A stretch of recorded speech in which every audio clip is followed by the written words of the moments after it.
2 नवंबर 2024 momentum के questions. Question जनाब ये है कि एक ऑब्जेक्ट है जिसका मास m है, इसकी इनिशियल वेलोसिटी u है, तो इसका इनिशियल मोमेंटम mu हो जाएगा। लेकिन इस पर यकीनन कोई फोर्स लगी होगी जिसकी वजह से इसकी वेलोसिटी u से बढ़कर v हो गई। वेलोसिटी इंक्रीज हो गई तो मोमेंटम इंक्रीज हो गया, तो फाइनल मोमेंटम होगा mv। Final momentum mv, initial momentum mu, कितना इंक्रीज हुआ है तो final minus initial, it is called change in momentum. Jumana बताइए चेंज इन मोमेंटम का दूसरा नाम। इसका दूसरा नाम होता है इम्पल्स। चेंज ऑफ मोमेंटम का दूसरा नाम होता है इम्पल्स। आगे चले, क्वेश्चन का सेकंड पार्ट। कह रहे हैं एक बॉल है, उसको रैकेट से आप हिट कर रहे हैं और बॉल शुरू में स्टेशनरी है। जब बॉल रैकेट को हिट करती है तो उसका जो कांटेक्ट टाइम है इट इज 6 और फोर्स लग रही है 400 न्यूटन। स्टूडेंट्स गलती करते हैं, हम आपसे भी गलती कराना चाहेंगे। ये पढ़ के बताइए क्या लिखा हुआ है। बट अगर इतना हल्का बोलेंगे तो मेरे लिए काफी मुश्किल हो जाएगा आपकी बात को समझना। 6 मिली सेकेंड्स आपने सही बोला। And now we are calculating impulse. Impulse is the product of force and time. The force is 400. Impulse can be denoted by I. Force is 400 and time is 6 millisecond. Millisecond means exponent minus 3. Calculator आप चला लें और मुझे इसका answer करके बताइए कि क्या आंसर बनेगा।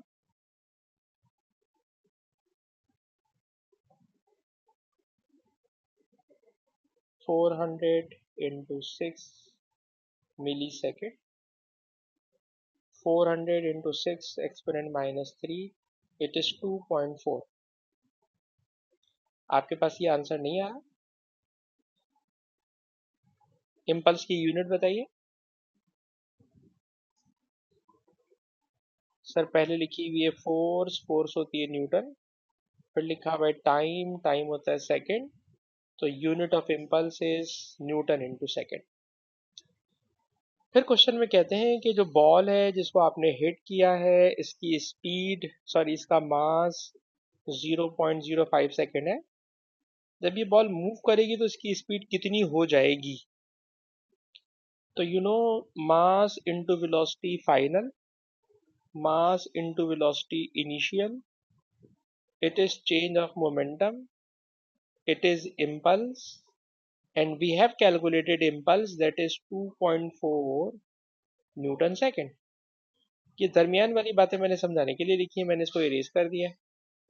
तो final momentum minus initial momentum equal to change of momentum, that is 2.4, that is impulse.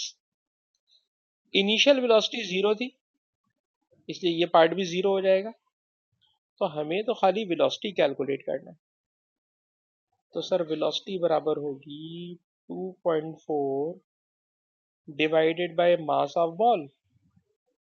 Ball का मास 0.056, इसको बेटा मैं डिवाइड कर रहा हूँ 0.056 से, तो ये फोर्स का रिजल्ट आ रहा है 42.85।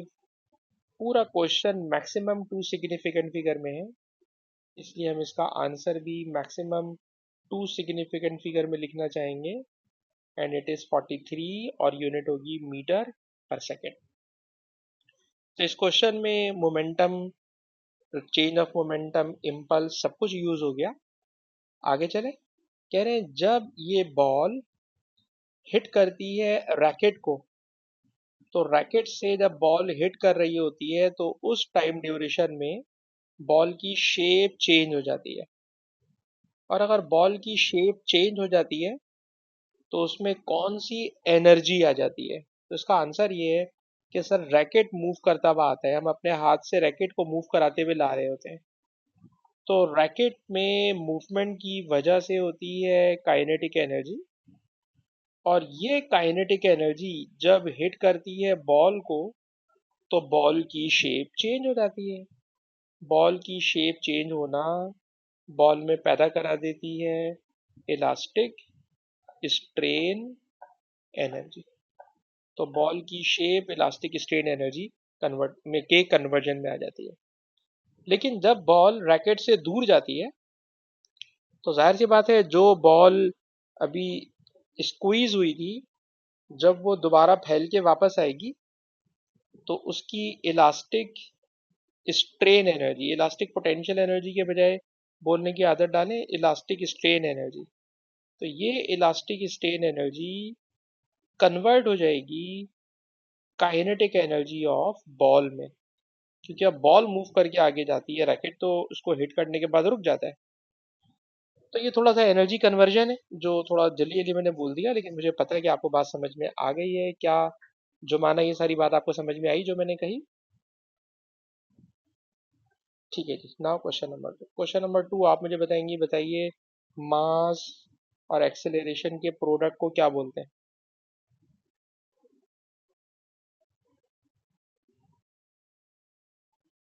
मास और एक्सेलरेशन का प्रोडक्ट होता है फोर्स। सवाल, फोर्स और टाइम के प्रोडक्ट को क्या बोलते हैं। इम्पल्स।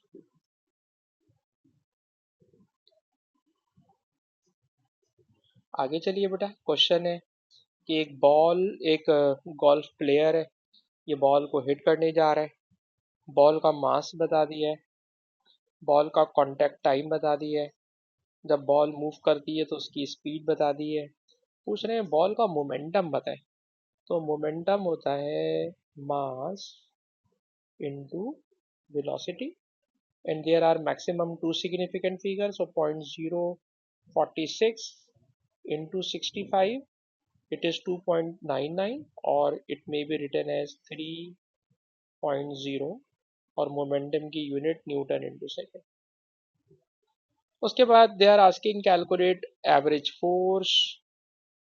सर फोर्स होती है change of momentum divided by time. Change of momentum 3 ही लीजिएगा क्योंकि इनिशियल वेलोसिटी 0 थी, ये तो फाइनल वेलोसिटी है, फाइनल मोमेंटम है। टाइम है सर 5 एक्सपोनेंट -4।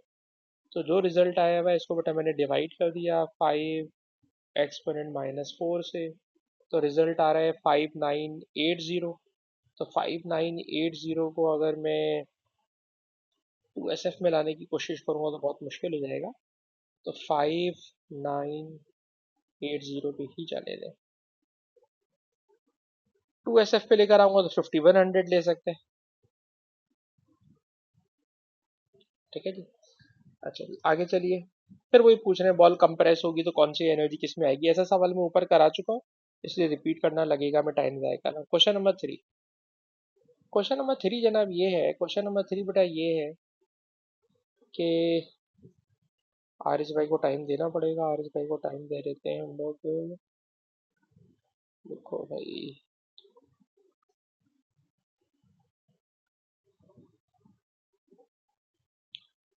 अच्छा जी।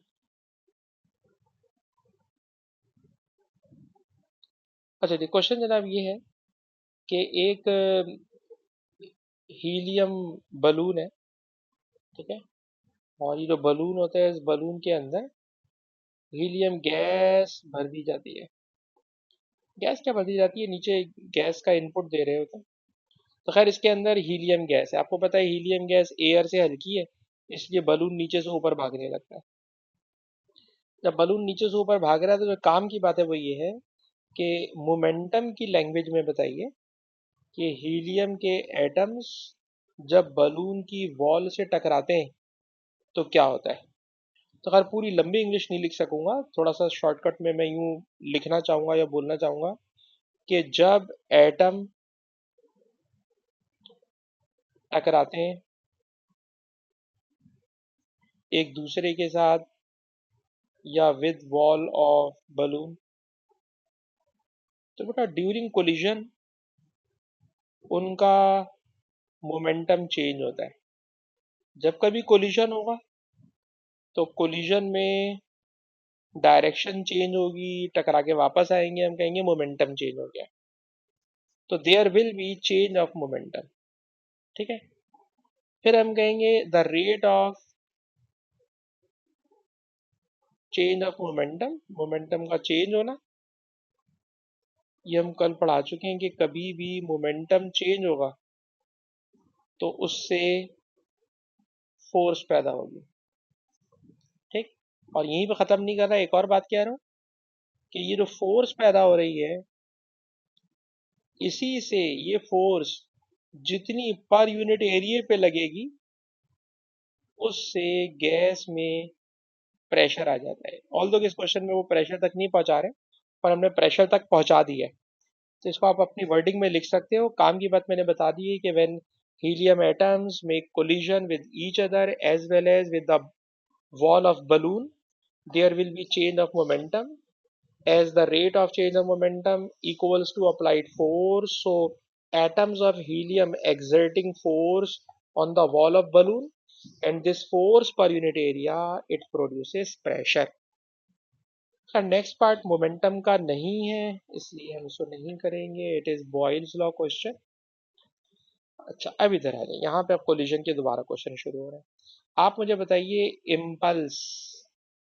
सर इम्पल्स तो अभी भी आपने थोड़ी देर पहले बताया हुआ है, फोर्स और टाइम का प्रोडक्ट है, इसलिए छोड़ रहा हूँ उसको। लेकिन ये क्वेश्चन हमने अभी प्रॉपरली करना है। कैसे करें? तो क्वेश्चन का पहला पार्ट है, कह रहे मास 2.4 kg है, वेलोसिटी 3 मीटर पर सेकेंड है। कह रहे मोमेंटम बताइए। मोमेंटम होता है सर मास इंटू वेलोसिटी।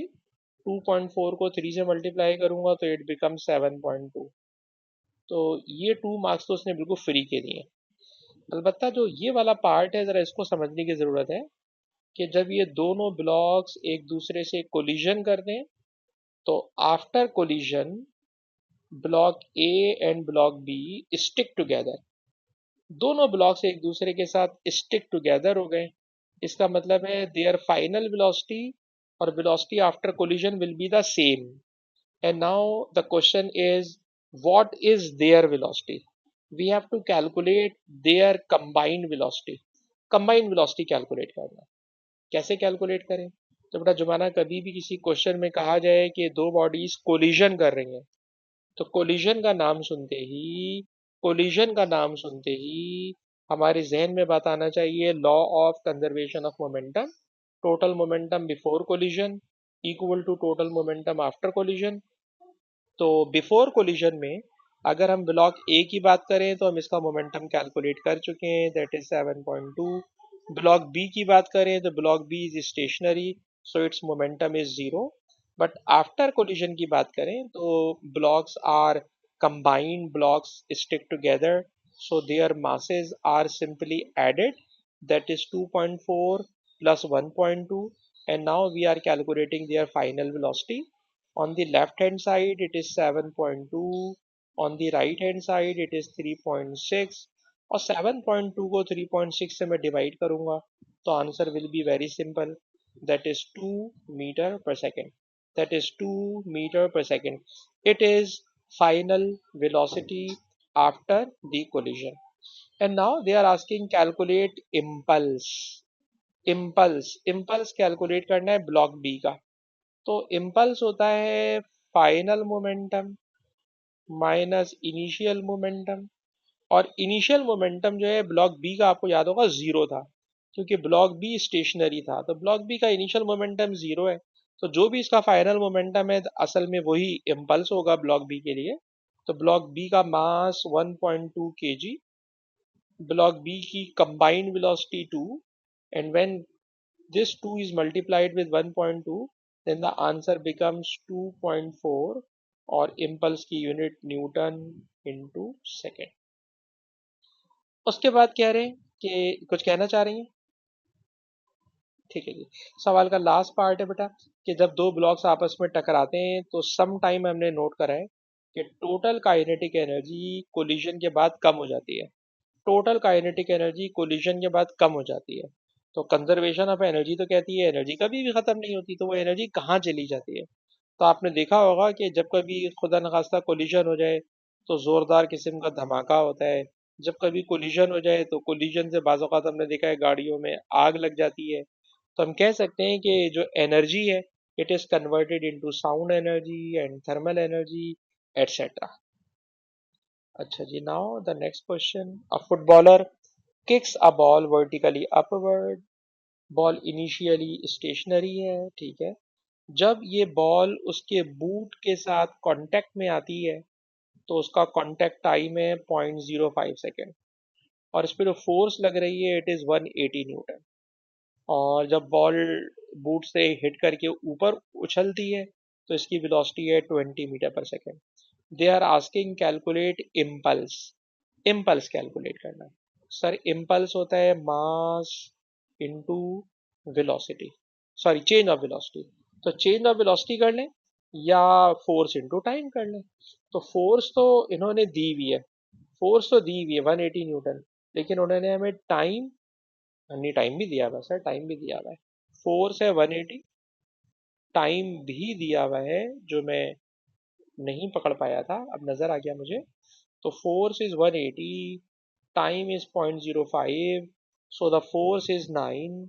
और इसको एटलीस्ट 2SF में लिखिए क्योंकि जो वैल्यूज दी हुई है वो 2SF में ही घूम रही हैं।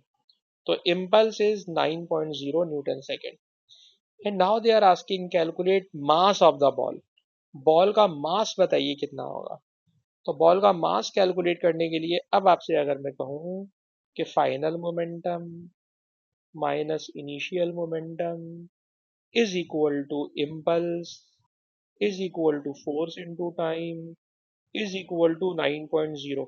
ये एक लाइन में इतनी सारी बातें मैंने इसलिए लिख दी क्योंकि अभी मैं आपको याद कराना चाह रहा हूँ कि चेन ऑफ मोमेंटम ही इम्पल्स है और फोर्स इनटू टाइम भी इम्पल्स है।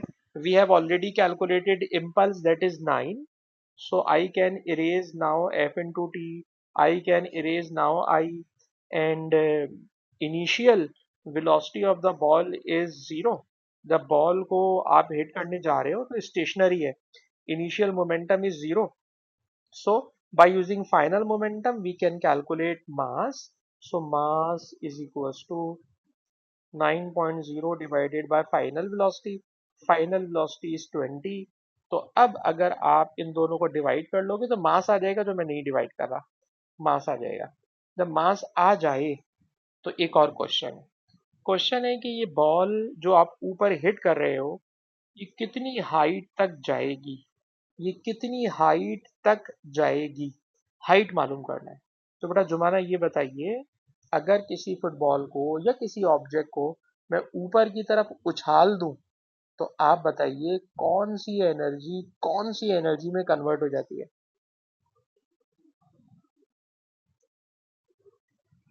इफ, हाँ बोलिए जोर से बेटा बोलिए।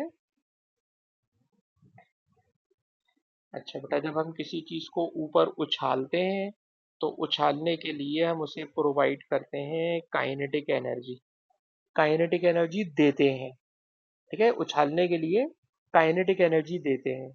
और जब बॉल ऊपर जा रही होती है तो जितनी ऊपर जाएगी उसमें पोटेंशियल एनर्जी आ जाएगी। मुझे नहीं पता कि आपको ये फार्मूलाज आते हैं या नहीं, इसलिए पूछ रहा हूँ, क्या आपको काइनेटिक एनर्जी का फॉर्मूला आता है। काइनेटिक एनर्जी का बेटा फॉर्मूला होता है हाफ एम वी स्क्वायर, और पोटेंशियल एनर्जी का फॉर्मूला होता है एम जी एच। ठीक है बेटा, लेफ्ट साइड से भी मास से मास कैंसिल कर दीजिए। And now we are calculating velocity. To यहाँ बेटा डिवाइड है, टू वहाँ जाके मल्टीप्लाई हो जाएगा। अच्छा मैं गलती ही कर रहा हूँ, हमें हाइट कैलकुलेट करना है, we have to calculate height. Sir height calculate करना है, अगर हाइट कैलकुलेट करना है तो जी बटा यहाँ मल्टीप्लाई था, जी वहाँ जाके डिवाइड हो जाएगा, जी लेते हैं 9.8। कितनी वेलोसिटी से बॉल को ऊपर उछाला है। सर बॉल को आपने किक लगाई थी, वेलोसिटी थी 20 metre per second. So this 20 meter per second is the velocity, square of 20 divided by 9.8, and now we are calculating height. So height is equals to 20 square divided by 9.8। तो जो ball है बेटा वो 41 metre की height तक जा सकेगी, ball 41 metre की हाइट तक जा सकेगी। तो इसमें जुमाना के लिए जो नई बात है बेटा वो ये कि किसी भी बॉडी को ऊपर उछालोगे किसी भी बॉडी को ऊपर उछालोगे तो ऊपर उछालने से काइनेटिक एनर्जी देना पड़ती है। काइनेटिक एनर्जी होती है half m v square. Ball जैसे जैसे ऊपर जा रही होती है, बॉल में पोटेंशियल एनर्जी आ रही होती है, that is m g H.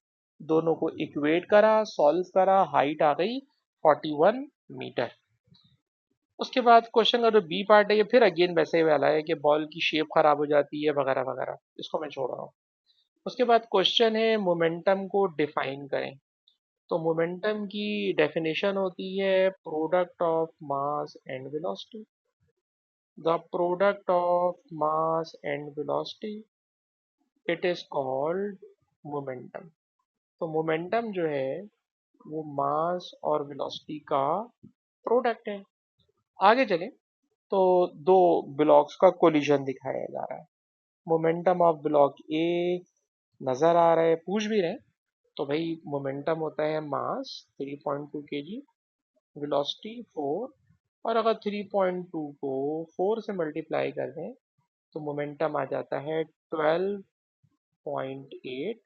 Unit होती है Newton into second.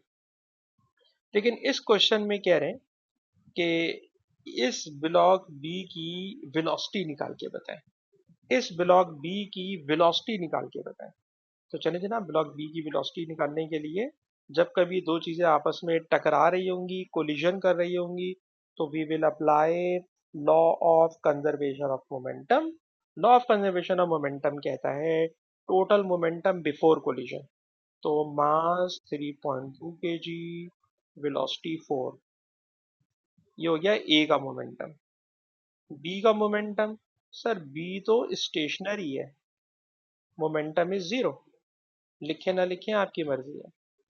Is equal to after collision, sir block A mass तो नहीं चेंज होगा but the velocity is 1.5। Block A का mass 3.2 remain same, velocity 1.5। Block B, sir mass 1.6, velocity calculate करना है।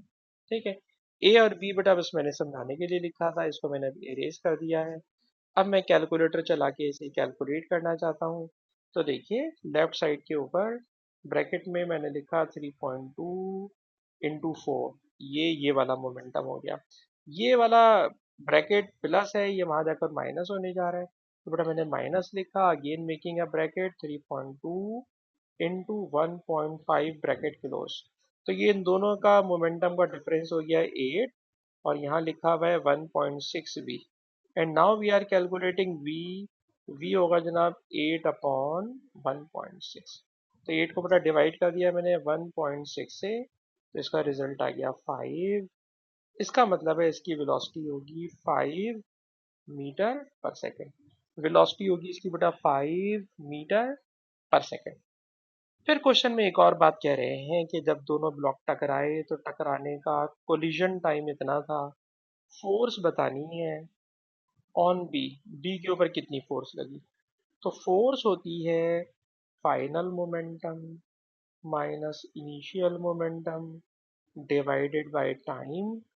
Sir time तो मुझे नजर आ रहा है 0.05 सेकेंड, और इनिशियल मोमेंटम जीरो क्योंकि बॉल स्टेशनरी थी। तो जो भी बात होगी वो फाइनल मोमेंटम पर होगी। तो फाइनल मोमेंटम के लिए मास 5 अभी अभी हमने ऊपर कैलकुलेट किया है, और बॉल बी का मास 1.6 केजी था।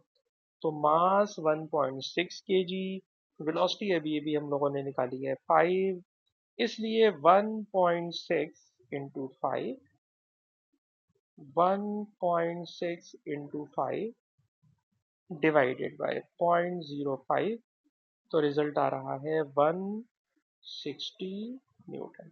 160 न्यूटन। फिर क्वेश्चन है कि काइनेटिक एनर्जी कम हो जाती है तो वही बताओगे सर, टकराने में आवाजें पैदा होती हैं, टकराने में थर्मल एनर्जी पैदा होती है, एटसेट्रा। अच्छा अब मैं रिकॉर्डिंग को बंद कर रहा हूँ।